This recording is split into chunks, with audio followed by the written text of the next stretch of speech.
To my channel.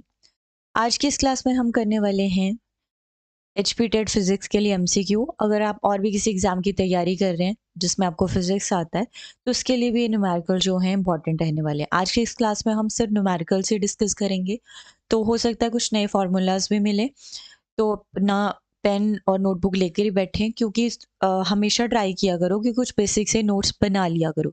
भले हाँ आपको सारा कुछ आता है ना, बट स्टिल सम टाइम हमें कुछ नया मिल जाता है हर एक क्लास में, तो नोट्स ज़रूर बना लें। क्लास अच्छी लगती है तो क्लास को लाइक भी ज़रूर करें। चलिए तो आज की क्लास स्टार्ट करते हैं। पहला क्वेश्चन आपने देख लिया होगा। क्वेश्चन है, to ends of rods of length L and radius R of the same material are kept at same temperature।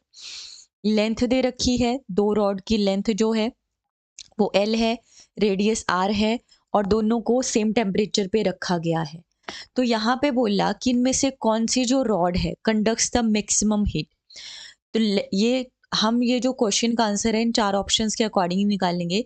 यहाँ पे एक फॉर्मूला हम यूज़ कर लेंगे, आर स्क्र अपॉन एल, जहाँ पे आर क्या है, हमारा रेडियस है उसका स्क्र, और एल हमारे पास क्या दे रखी है, लेंथ दे रखी है। जिसका भी ये वैल्यू ज़्यादा आएगा उसी का वही हमारा राइट आंसर होगा, मतलब वही वाली रॉड जो है वो कंडक्ट करेगी मैक्सिमम हीट को। तो ऑप्शन आपके सामने है।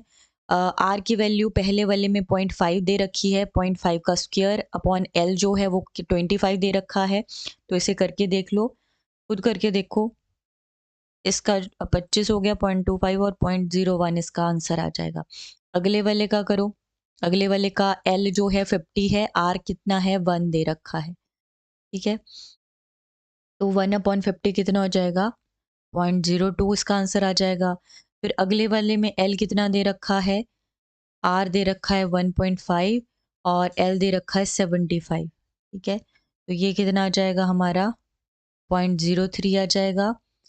एंड लास्ट जो है 100 और 2 दे रखा है, तो 2 स्क्वायर अपॉन 100, द 4/100 हो गया, और इसकी वैल्यू जो है 0.04 आ जाएगी। ठीक है, तो यहाँ पे सबसे ज़्यादा जो वैल्यू आई है वो इसी वाली ऑप्शन की आई है, तो राइट आंसर हमारा हो जाएगा फोर्थ। जिसकी वैल्यू भी ज़्यादा आएगी वही हमारा करेक्ट आंसर होगा। ऑप्शन से ही करना है इस तरह के क्वेश्चन को, अगर एग्जामिनर पूछता है। ठीक है, next, A ball throne up is caught by thrower 6 seconds after start. The height to which the ball has risen is। हमें क्या निकालना है, मैक्सिमम हाइट निकालना है, कितनी हाइट पे जो है वो बॉल जाती है, उसको हम कितना मान लेते हैं, एच हमें फाइंड आउट करना है। और फिर मैक्सिमम हाइट पे पहुंचने के लिए उसे टाइम कितना लगा ये भी हमें फाइंड आउट करना होगा। तो टी जो है ये तो टोटल दिया ना, कि ऊपर पहले फेंकी होगी फिर नीचे आई, उस तो वो ऊपर फेंकने के बाद नीचे आई, उसके लिए टोटल टाइम, कैच नीचे आके की होगा ना उसने, तो टोटल टाइम 6 सेकंड लगा। बट मैक्सिमम हाइट पे पहुंचने के लिए कितना टाइम लगा होगा, 3 सेकंड लगा होगा। ठीक है, तो टी यहाँ पे हमारे पास कितना आ गया, 3 सेकंड आ गया। अब इस तरह के क्वेश्चन जब भी हम सॉल्व करेंगे, आपके पास 3 इक्वेशन आती हैं, टाइम डिस्टेंस वेलोसिटी डिस्टेंस वाली, तो वो आपको याद रखनी है। एक तो आ जाता है v is equal to u plus a t, v जहाँ पे फाइनल वेलोसिटी है, u initial velocity, a acceleration, t time है ना। s जो है वो क्या आ जाता है, डिस्टेंस आ जाता है।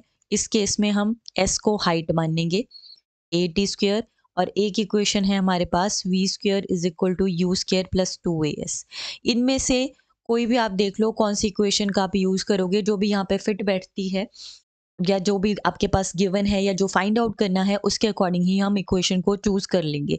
कई बार हमें दो इक्वेशंस को भी चूज़ करना पड़ता है, वो डिपेंड करता है। ठीक है, अभी देखते हैं। तो एच हमें निकालना है, मतलब डिस्टेंस निकालना है, तो डिस्टेंस इन दोनों वालों में है, तो यही इन्हीं में से कोई हम चूज़ करेंगे। और जी हमारे पास वैसे तो 9.8 लेते हैं हम, बट यहाँ पे गिवन ही है 10 दे रखा है, बहुत अच्छी बात है, कैलकुलेशन करने के लिए ईजी हो जाएगा हमें। ठीक है, तो यहाँ पे जो फाइनल वेलोसिटी है v, मैक्सिमम हाइट पे फाइनल वेलोसिटी भी कितनी हो जाएगी, 0 हो जाएगी। मतलब v भी हमारे पास क्या आ गया, 0 आ गया। और हाँ, g के लिए एक और चीज़ याद रखें, g हमें यहाँ पे लेना होगा नेगेटिव, क्योंकि जो ग्रेविटी पुल है वो डाउनवर्ड डायरेक्शन में है, मोशन जो है अपवर्ड डायरेक्शन में है, इसलिए g हम क्या लेंगे इस केस में, नेगेटिव लेंगे। ठीक है, इसका ध्यान रखना, नहीं तो नेगेटिव पॉजिटिव। पर चलो ऑप्शन में नेगेटिव पॉजिटिव कुछ है ही नहीं, गड़बड़ भी होगा थोड़ा बहुत तो ठीक हो जाएगा, वो ज़्यादा प्रॉब्लम नहीं आएगी।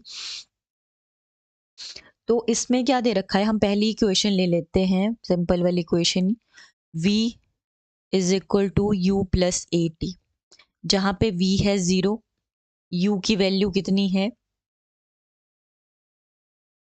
यू की वैल्यू हमारे पास गिवन है, नहीं यू नहीं है ना गिवन, तो यू तो वैसे ही रहेगा, प्लस ए तो हमारे पास -10 आ गया, और 3 भी हमारे पास गिवन है, कितना, सॉरी टी भी गिवन है 3 है, ठीक है। तो यहाँ पे यू जो है वो कितना आ गया, 30 मीटर पर सेकेंड हमारे पास इनिशियल वेलोसिटी आ गई। तो इनिशियल वेलोसिटी आ गई अगर, तो डिस्टेंस वाली एक इक्वेशन में ये सब कुछ हम पुट कर लेंगे और हमारे पास राइट आंसर आ जाएगा, ठीक है। मैं इस वाली इक्वेशन में पुट कर रही हूँ, ये 0 है, u अभी निकाला 30 स्क्वायर, 2 a अगेन -10, और s को मैं h डिनोट कर देती हूँ हाइट के लिए, जिससे हमें याद रहे, 900 आ गया, -20h आ गया, इस तरफ चला जाएगा अगर, तो 20h is equal to 900, and h की जो वैल्यू है वो कितनी आ जाएगी, कैलकुलेशन कर लो एक बार, 45 मीटर, ठीक है। तो राइट आंसर हमारे पास है 45 मीटर सेकंड, हमारे पास राइट आंसर हो जाएगा, ठीक है। नेक्स्ट क्वेश्चन पे चलते हैं। नेक्स्ट है, if a body loses half of its velocity on penetrating 3 centimetre in a wooden block, then how much will it penetrate more before coming to rest. Centimetre में दे रखा है ये, क्या बोला, एक बॉडी जो है वो लूज कर देती है अपनी, जितनी उसकी इनिशियल वेलोसिटी होगी उसकी आधी हो जाती है, ठीक है। ये मतलब हुआ ना, loses half of its velocity on penetrating 3 centimetre, किसी वुडन ब्लॉक में पेनिट्रेट कर रही है, जैसे ड्रिलिंग मशीन या कुछ भी हो सकता है, ठीक है। 3 सेंटीमीटर बाद वो क्या करती है, अपनी वेलोसिटी को हाफ कर देती है, then how much will it penetrate more before coming to rest. तो और कितना ये पेनिट्रेट करेगी रेस्ट में आने से पहले। तो यहाँ पे भी एक चीज़ का ध्यान रखें कि जो एक्सेलेरेशन हम यहाँ पे लेंगे, एक्सेलेरेशन यहाँ पे नेगेटिव लेंगे, क्यों, क्योंकि यहाँ पे इस केस में जो वेलोसिटी है वो क्या हो रही है, हमारी डिक्रीज हो रही है, ठीक है। इक्वेशन वही 3 इक्वेशंस में से कोई इक्वेशन हम यूज़ करेंगे, ठीक है। तो देखते हैं रेस्ट में आने के लिए कितना ज़्यादा ये और पेनिट्रेट करती है, मतलब अगेन हमें क्या निकालना है, एस ही निकालना है यहाँ पे। तो वही इक्वेशंस यूज़ कर लेंगे जो पिछले क्वेश्चन में हमने यूज़ की, एस निकालना, ये पता चल गया होगा आपको, है ना, कितना डिस्टेंस कवर कर रही है, मतलब और नीचे कितना जा रही है, तो वो एस ही होगा इस केस में। देखते हैं अब इसमें,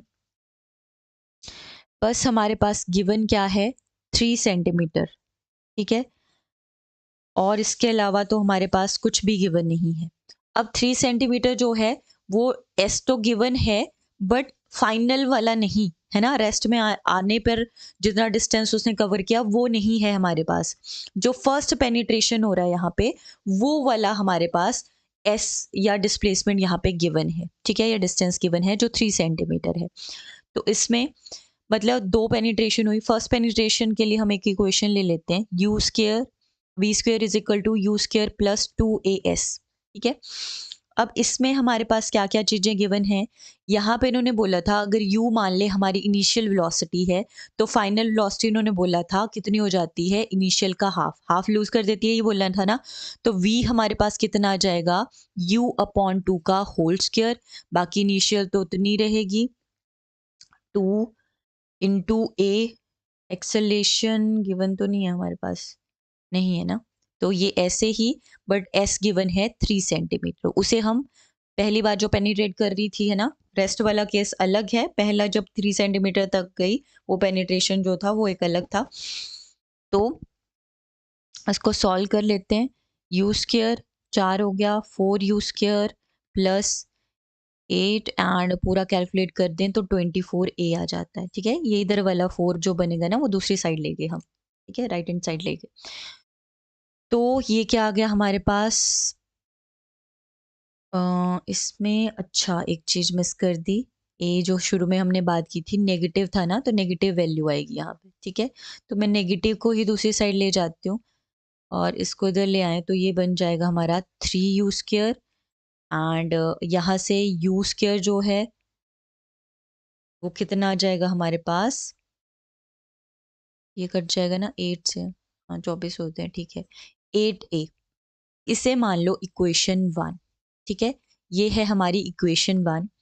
अब फाइनल डिस्टेंस कितना कवर करेगा पेनिट्रेशन के बाद, वो देखते हैं हम। तो जो बॉडी है क्योंकि रेस्ट में आ रही है सेकेंड टाइम, तो उस केस में वी जो है वो क्या हो जाएगा हमारा, अगेन ज़ीरो हो जाएगा। अब वी इक्वेशन में सेम ही यूज़ कर रही हूँ जो पहले यूज़ की, बट वी ज़ीरो है। यू जो है वो कितना आ जाएगा, यू हमारे पास कहीं गिवन है,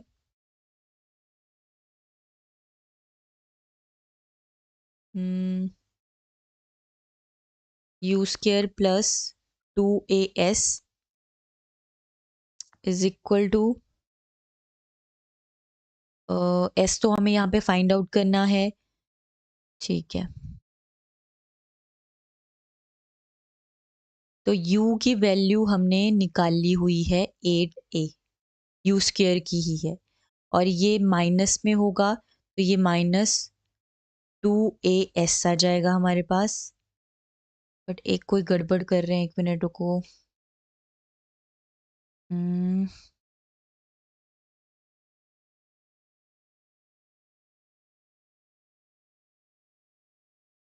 v तो हमारे पास कितना हो चुका है, 0 हो चुका है। 1 मिनट, 1 मिनट मुझे चेक करने दो, 1 मिनट क्वेश्चन को।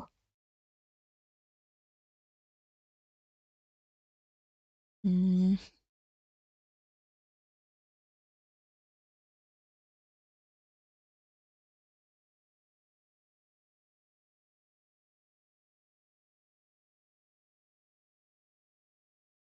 देखो एक बार क्या गड़बड़ है।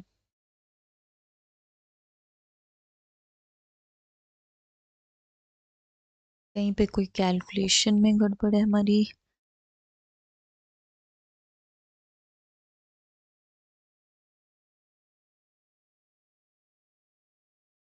अच्छा, 1 मिनट, 1 मिनट। एक बार पेनिट्रेशन हुआ ना तो उसने बोला था हाफ हो जाएगी वेलोसिटी, ठीक है। सॉरी, तो यहाँ पे ना हमारी जो इनिशियल वेलोसिटी है, कहाँ गया ये केस, इनिशियल वेलोसिटी है जो, वो कितनी होगी, u/2 आ जाएगी यहाँ पे, और फाइनल तो 0 आ जाएगी, ठीक है। तो ये कितना आ गया, u की वैल्यू पुट करते हैं, 1 minute. You square upon 4 -2as आ जाएगा हमारे पास, और अगर मैं इसको इधर ले जाऊं तो ये -8as बन जाएगा। और अब इक्वेशन 1 को यहाँ पे पुट कर दो, 8a -8as, एक दूसरी साइड ले जाएं इसको अगर, तो ये बन जाएगा 8as, ये कट जाएगा और s जो है हमारे पास 1 सेंटीमीटर आ जाएगा, ठीक है। तो राइट आंसर हमारा क्या होगा, इसमें ना ध्यान रखना है कि 1 सेंटीमीटर हमारा राइट आंसर है, सेंटीमीटर में पहले दे रखा है। इसमें क्या किया इन्होंने कि कोई बॉडी है वो पेनिट्रेट कर रही है, ठीक है, और मतलब यहाँ पे बोला कि जो बॉडी है वो वेलोसिटी को लॉस करती है हाफ, उसके बाद कितना, 3 सेंटीमीटर जाने के बाद, देन वो क्या करती है, उसके बाद फिर से वो किस पे आती है, कुछ पेनिट्रेशन के बाद वो रेस्ट पे आती है, ठीक है। और हमें यहाँ पे निकालना था कि कितना उसने रेस्ट पे आने से पहले वो कितना और पेनिट्रेट हुई होगी, ठीक है। तो यहाँ पे क्या किया था इन्होंने कि दो केसेस हमें लेने पड़ने थे। एक में तो हमें पहले फर्स्ट पेनिट्रेशन का केस लेना पड़ना था, जो वो 3 सेंटीमीटर गई, और उसके बाद वो कितना सेंटीमीटर गई वो निकालना था। तो दोनों केसेस में जो हमारे पास वैल्यू आनी थी इनिशियल और फाइनल वेलोसिटी की, वो अलग अलग आनी थी। फर्स्ट केस में तो हम यू ही मान लेते हैं, और फाइनल वेलोसिटी यू का हाफ, मतलब v is equal to u/2 आ जाता। और सेकंड केस में क्योंकि बॉडी रेस्ट पे आ रही है तो फाइनल वेलोसिटी तो 0, बट जो पहले हमारी क्या थी, फाइनल वेलोसिटी थी, एक्चुअली वो इनिशियल वेलोसिटी बन गई यहाँ पे, तो वो u/2 ले लिया, ठीक है। ये गड़बड़ कर रही थी, उसे देख लेना। ओके, नेक्स्ट पे चलते हैं हम।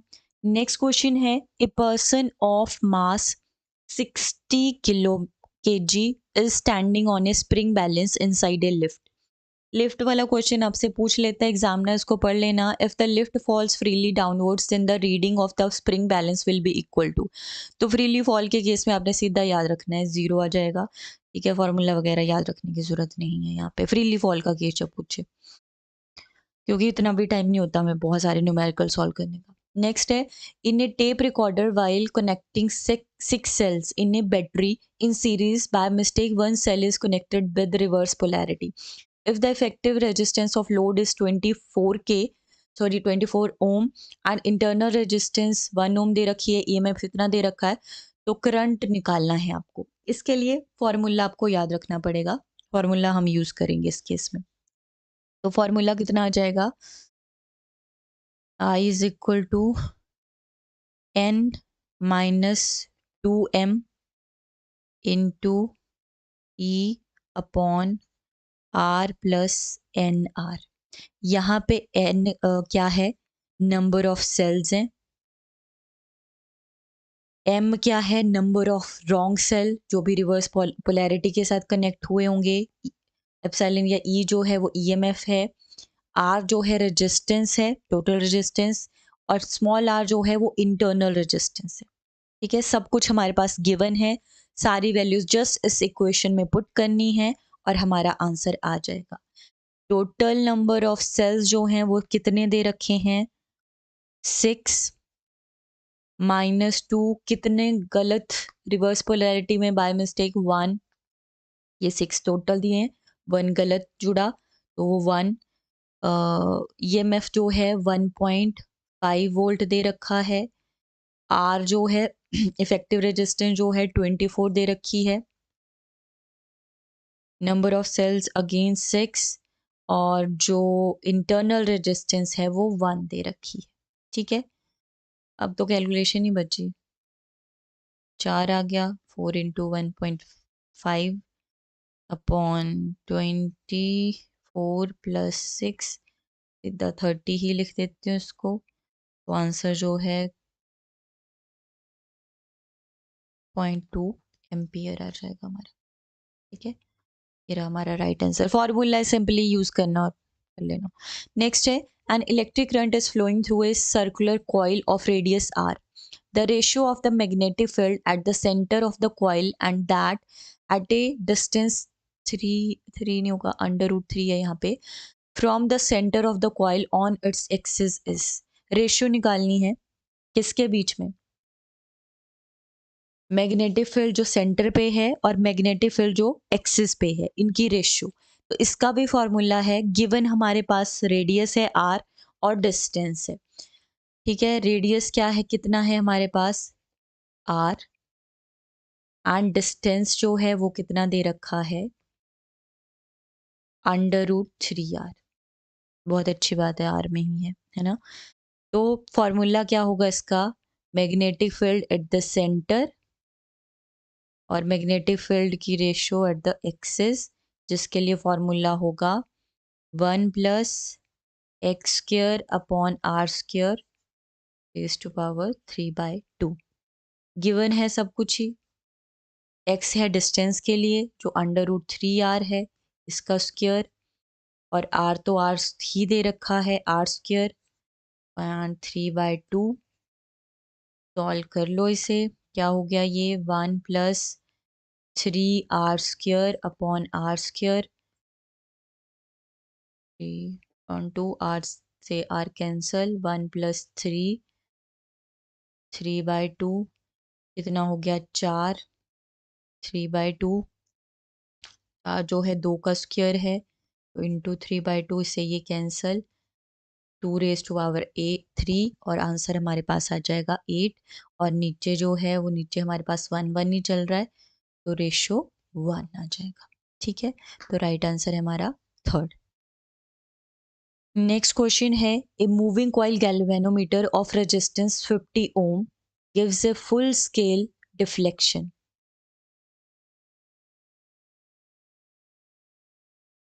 When a current of 0.5 milli ampere, एक तो एक ओम में है, दूसरा मिली एम्पियर में है, मिली एम्पियर को एक तो एम्पियर में करना है, is passed through it, the resistance required to convert it into a voltmeter of range 10 volt is.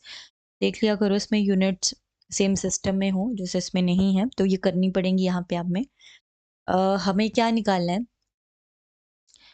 resistance required to convert it into a voltmeter of range 10 volt. ठीक है, galvanometer को किस में convert करना है? हमें volt meter में। और ये करने के लिए हमें कितनी रेजिस्टेंस चाहिए होगी, मतलब आर निकालना है रेजिस्टेंस। ठीक है, तो इसके लिए फॉर्मूला जो है वो क्या होगा हमारे पास, V is equal to i current, और क्योंकि गैल्वेनोमीटर का है तो मैं G से डिनोट कर देती हूँ, G प्लस R। ठीक है, G की किस लिए लिखा, रेजिस्टेंस के लिए लिखा। किसकी रेजिस्टेंस, गैल्वेनोमीटर, दोनों को डिफरेंशिएट करना है। और ये जो नया R आएगा ये वोल्टमीटर की रेजिस्टेंस। ठीक है, तो गैल्वेनोमीटर की जो, मूविंग कॉइल गैल्वेनोमीटर की जो रेजिस्टेंस है, जिसे मैं G लिख रही हूँ यहाँ पे, वो 50 ओम दे रखी है। डिफ्लेक्शन कितना करंट ये शो करता है, 0.5 मिली एम्पियर। इसे पहले ही हम किस में, एम्पियर में कन्वर्ट कर लेते हैं। एम्पियर में कन्वर्ट करने के लिए कम हो जाएगी ना, मतलब 10⁻³ एम्पियर आ जाएगा। और वोल्ट मीटर में जो कन्वर्ट करेंगे उसकी रेंज इन्होंने वोल्टेज कितनी दे रखी है, मतलब वी जो है वो 10 वोल्ट दे रखा है। ठीक है, तो सारा कुछ है, बस यही हमें फाइंड आउट करना है आर। तो बाकी सारी वैल्यूज तो हैं हमारे पास, तो सारा कुछ पुट कर देते हैं। ये 10 आ गया, ये 0.5 इंटू 10⁻³ आ गया, ये 50 इसकी रेजिस्टेंस, और ये आर तो हमें निकालना है अभी। ठीक है, ये तो हम निकाल लेंगे अभी चल के। तो क्या करते हैं अब, इसमें देखते हैं। इसको पहले मैं नीचे ले जाती हूँ कि बाद में जो हमारी कैलकुलेशन हो बहुत गड़बड़ ना हो जाए।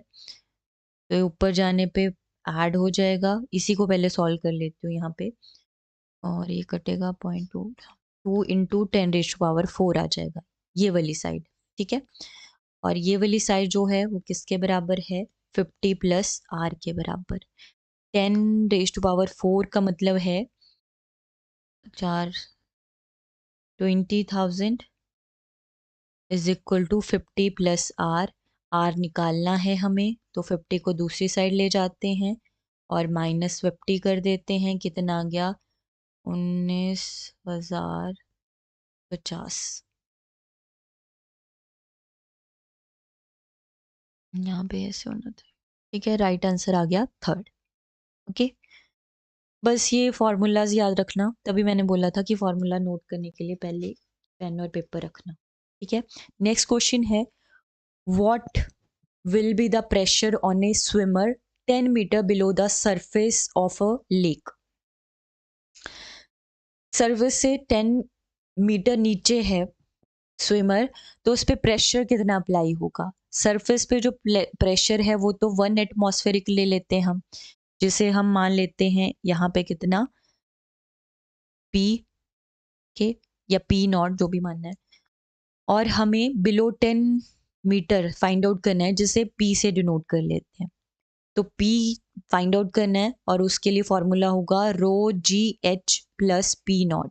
रो डेंसिटी, G हमारी एक्सेलेरेशन ड्यू टू ग्रेविटी, और H डेप्थ आ जाएगी यहाँ पे, प्लस P0 आ जाएगा। रो की जो वैल्यू है वो कितनी होगी, 10⁻³ इंटू 10 ही लेके चल रहे हैं अप्रॉक्सीमेटली, क्योंकि सारे उसमें ही है, पॉइंट्स में कुछ है नहीं, तो 10 ही लिया होगा यहाँ पे इन्होंने। और H जो है वो भी 10 है हमारे पास, और P0 जो है वो 1 एटमॉस्फेरिक है। बट ये जो मीटर में है ना ये चीज़ें, ये एटमॉस्फेरिक में नहीं आया, एटमॉस्फेरिक में निकालना है अभी हमने। ठीक है, तो इससे पहले तो 10 5 हो गए, 10⁻⁵। और ये जो यूनिट बनी ये न्यूटन पर मीटर स्क्वायर बनी यहाँ पे। तो यहाँ पे नोट कर लो कि 10⁻⁵ न्यूटन पर मीटर स्क्वायर जो है वो किसके बराबर होता है, 1 एटमॉस्फेरिक प्रेशर के बराबर होता है। तो ये दोनों ऐड होने पे कितना बन जाएगा, 2 एटमॉस्फेरिक। तो राइट आंसर है हमारे पास सेकंड। इजी है, बस फॉर्मूला याद होगा तो। लास्ट क्वेश्चन करेंगे आज के लिए। Beats are heard due to interference of two sound waves. The intensity of sound changes from maximum to minimum, है ना। जैसे ऐसे वेव्स ट्रेवल करती है ना, तो मैक्सिमम से मिनिमम चेंज होने में कितना टाइम लेती है जो साउंड वेव है, 100, या इंटेंसिटी उसकी 100 मिली सेकेंड। पहले तो इसको भी सेकेंड में कन्वर्ट कर लेना पड़ेगा हमें। The difference in frequencies of two waves is, जो फ्रीक्वेंसीज हैं, दोनों वेव्स की जो फ्रीक्वेंसी है उसमें डिफरेंस हमें निकालना है। ठीक है, दोनों में डिफरेंस कितना होगा ये फाइंड आउट करना है। मतलब हम ये बोल सकते हैं f beat is equal to F2 minus F1, ये निकालना है, difference in frequencies of two waves, ये हमें फाइंड आउट करना होगा। ठीक है, तो इस ये फाइंड आउट करने के लिए यहाँ पे क्या कर किया है, हमारे पास दे रखा है इन्होंने time between maximum and minimum, है ना, मैक्सिमम और मिनिमम के बीच में इन्होंने क्या दे रखा है, टाइम दे रखा है। ठीक है, वो कितना दे रखा है, 100। ठीक है, मतलब ये मैक्स होगा, अगर ये मिनिमम आया होगा, फिर उसके बाद मैक्स आया होगा, तो इन मैक्सिमम और मिनिमम के बीच तो 100 है, बट दो मैक्सिमम के बीच का डिस्टेंस प्लस 100 कितना हो जाएगा, 200 मिली सेकेंड हो जाएगा। ठीक है, तो यहाँ पे जो टाइम फ्रीक्वेंसी जो है वो किसके बराबर होती है, 1/t। तो यहाँ पे सीधा ये पुट करेंगे, बस इसको 200 को मिली सेकेंड को सेकेंड में कन्वर्ट कर लेंगे, और हमारे पास जो आंसर है वो 5 हर्ट्ज, यही एफ बीट जो है वही F2 माइनस F1 के बराबर होता है, और राइट आंसर हमारा क्या आ जाएगा, 5 हर्ट्ज आ जाएगा। ठीक है, इंटरफेरेंस तभी निकाल पाएंगे जब हम क्या निकाल लेंगे, दो, मतलब डिफरेंस बिटवीन टू मैक्सिमम, ठीक है, या टू मिनिमम, उनके बीच का। तो राइट आंसर यहाँ पे आ गया हमारा 5 हर्ट्ज।